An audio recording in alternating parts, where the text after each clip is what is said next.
I received this for free. I am really happy with this because I make my own lattes and espresso at home. I don't go to coffee shops. This is way better. And this grinder, it's what allows me to take any whole beans and turn it into an espresso grind. I love that. So the way this works is very simple. Lift up the lid, pour your beans in, twist the hopper until you have it on the correct, on whatever setting you want. And then on the actual machine here, you get 3 different options. So this is designed out of the box with espresso in mind. So if you press 1 or 2, what that is grinding is 1 or 2 cups for a portafilter. So if you do 2, it's going to grind enough to fill up a double shot of espresso.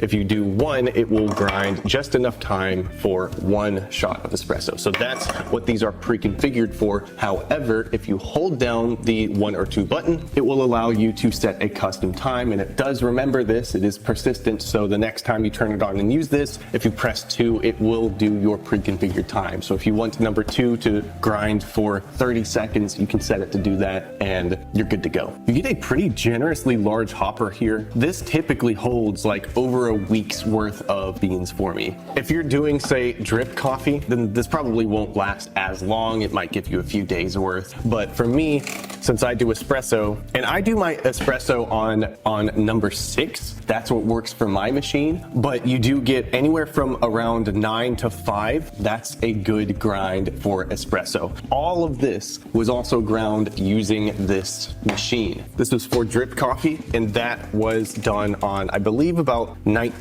And then there's, of course, the start and stop button, which will just grind for 25 seconds. That's all there is to it. Comes with a pretty nice sized storage container as well. It does not include, strangely, it does not include an airtight seal. So it is just this hole here. So I would say make sure that you are using your own airtight, especially glass. This is great. Use your own airtight storage for your grounds. I've had 0 issues. I wish there was more to say. I wish I could make this video longer, but it's just that simple, and it works that flawlessly. Build quality is great as well. For the most part, it's plastic with a couple metal parts here and there, but none of it feels cheap. Feels very high quality. This feels like machinery that I had at my old barista job. So no complaints here. Invaluable to me. I love it. So yeah, it's good stuff. Cheers. Definitely worth checking out.